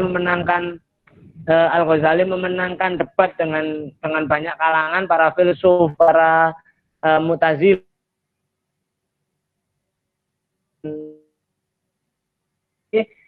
Al-Ghazali itu menjadi sekolah yang didirikan oleh Imam Ghazali itu menjadi prototipe pendidikan di dunia Islam waktu itu, di pusat peradaban Islam, yaitu dengan ribat dan sekolah-sekolah ribat itu muncul banyak di peradaban Islam, dan waktu itu karena ada sedikit kemunduran di pusat kekhalifahan ya, khalifah tidak lagi seperti zaman sebelum-sebelumnya, maka ribat ini murni swasta, dan ketika ribat ini murni swasta maka banyak ulama-ulama itu yang berkolaborasi dengan para pengusaha ya, atau mereka sendiri yang kemudian ikut terlibat di pusaran ekonomi peradaban Islam, sehingga kemudian banyak dari ulama-ulama ini yang ikut berlayar ke wilayah timur untuk berdagang gitu ya. Dan disinilah kemudian banyak mereka yang sampai ke Nusantara dan menyebarkan Islam. Maka kemudian Islam tasawuf inilah yang kemudian memang muncul, dan nanti memang ada peran di sekitar abad, kalau di bukunya ya Pak Azumati Azra itu ya, di jaringan ulama Timur Tengah dan Nusantara abad ke-17 sampai ke-19 itu bagaimana peran madrasah Haromain itu yang itu memang adalah madrasah-madrasah sufi yang itu nanti menjadi penopang kesultanan, menjadi penopang dakwah di Nusantara di era itu, yang menyebarkan di seluruh wilayah Nusantara.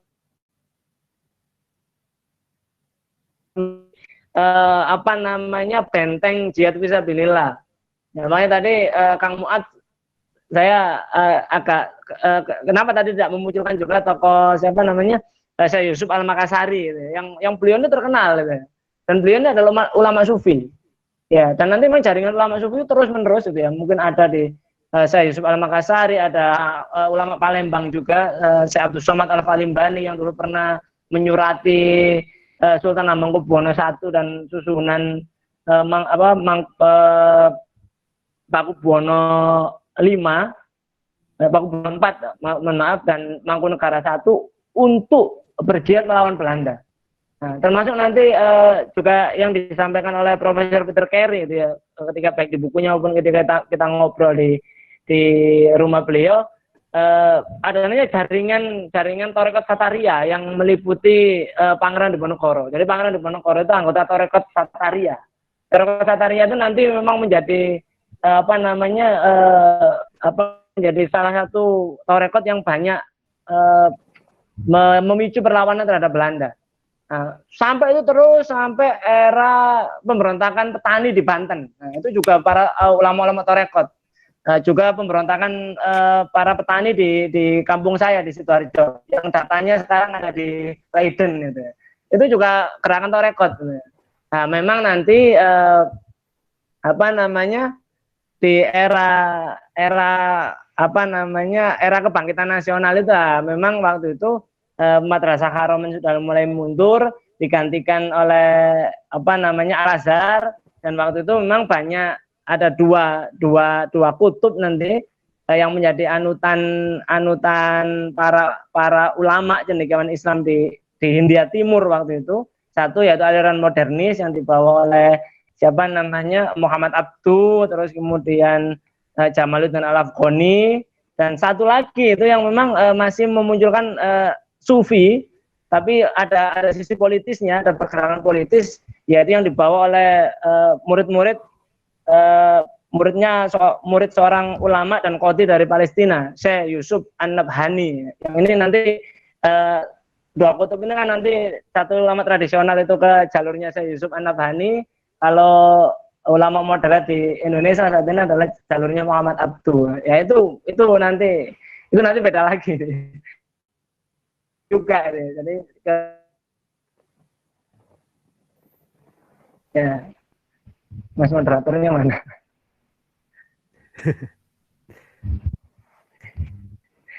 Jadi kurang lebih gitu kalau kiranya.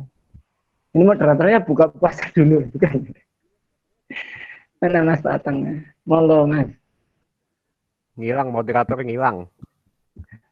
Hilang. Ada satu pertanyaan lagi nih, tasawuf apa ya? Antum, saya coba jawab aja ya Nik ya. Ya, jadi kalau itu sih sebenarnya ini kita sampai jam berapa ya? Sebenarnya kita bisa mengeceknya itu di banyak kitab ya. Memang ini secara pemikiran memang. Jadi secara pemikiran Islam gitu loh.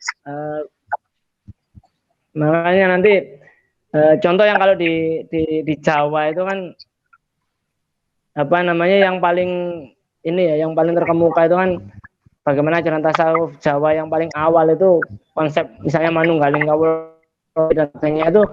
Kalau dilihat dari kacamata sekarang mungkin banyak yang salah kaprah. Tapi memang kita ini butuh satu kali inilah kalau ini ya. Karena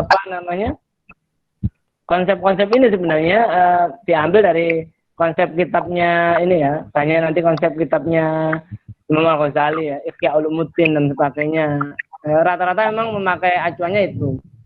Ihya Ulumuddin, kemudian ulama-ulama setelahnya misalnya siapa itu lupa saya namanya yang tentang Ruhun Nabi, kitab Ruhun Nabi itu ya. Terus kemudian termasuk nanti di Al-Burhan Puri itu ya. Heeh. Nah, itu itu menjadi salah satu kitab rujukan kalau nanti di Nusantara.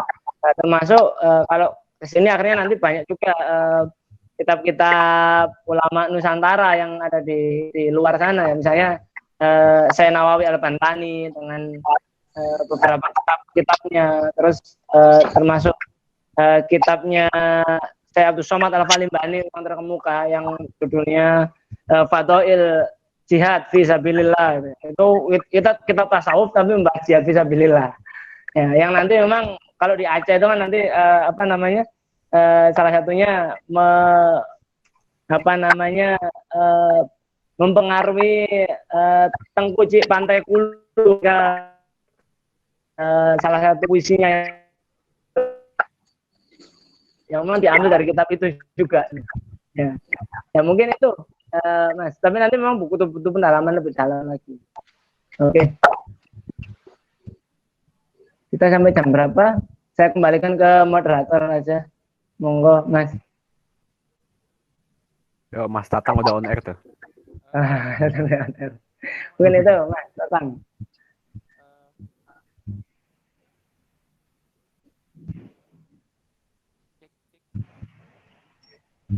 Mas Tatang kabur. Mas Tatang gua tanya habis.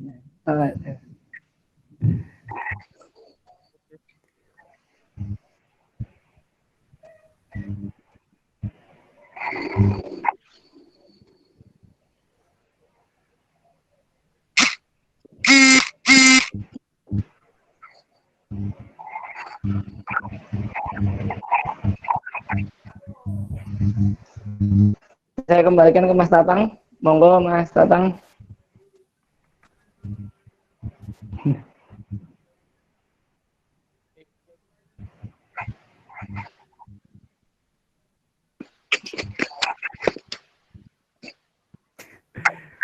Mas Tatang lapor nih, kuotanya habis ternyata.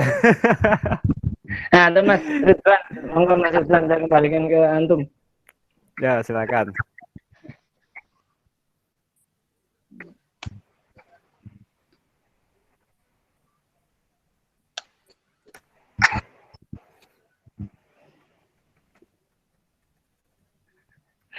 Oh, pokoknya ini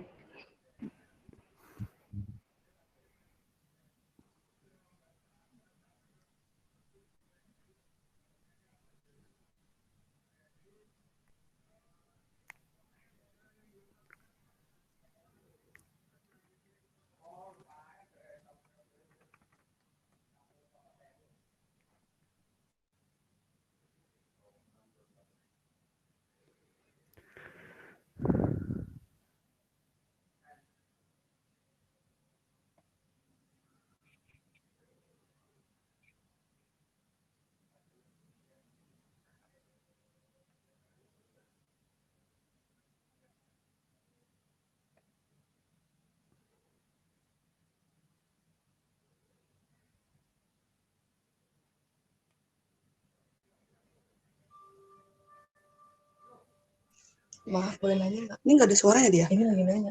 Oh, gue mulai. Permisi mas, boleh nanya nggak? Kok freeze sih? Enggak sih, harusnya ini udah. Kok mute? Boleh nanya nggak sih? Boleh nanya mas? Ya pergi. Suara lu nggak masuk kali? Masuk Kak.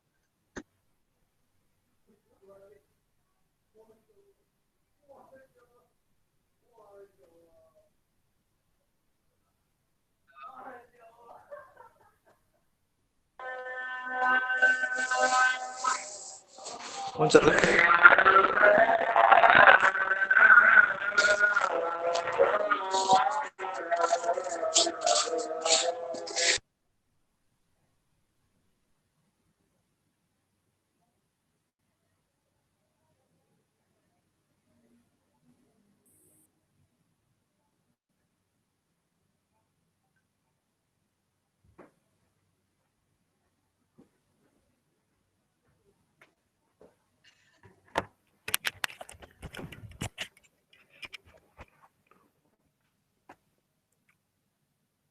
Halo, maaf.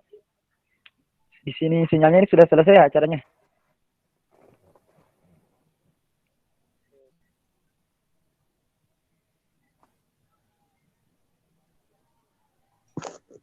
Belum ditutup, Mas. Oh, belum ditutup ya? Silakan Iya. sama Kang Ridwan. Kang Ridwan bisa ditutup, udah selesai acaranya. Halo, halo. Ya, terima kasih teman-teman. Maaf barusan saya keluar otomatis. Oh, udah ditutup ya? Sama Kang Ridwan. Ya, terima kasih. Mohon maaf barusan saya keluar otomatis karena kuota ternyata habis ya. Terima kasih kepada Kang Ridwan yang telah menghandle. Terima kasih kepada seluruh peserta yang telah mengikuti partisipasinya. Jika ada yang mau bertanya, silakan nanti bisa japri ke saya di grup. Nanti sesekali grup di open untuk penanya. Nanti akan saya sampaikan ke pemateri. Mohon maaf berhubung waktunya terbatas ya. Jadi jika ada belum pertanyaan yang belum kejawab, kemudian jika ada pertanyaan yang belum puas, nanti bisa dilanjut di grup. Kami ucapkan terima kasih kepada Bung Niko dan Kang Fajar atas partisipasinya selama 3 bulan ini, teman-teman komunitas literasi Islam, dan terima kasih juga kepada teman-teman. Insya Allah kita akan lanjut besok ya dengan Gria Literasi Peradaban dengan sejarah dan sejarah Indonesia ya, dengan pembahasan yang menarik lainnya. Insya Allah temanya akan disampaikan di grup. Terima kasih kepada teman-teman sekalian. Mohon maaf ada kekurangannya. Kita tutup dengan doa kita meninggalkan grup ya.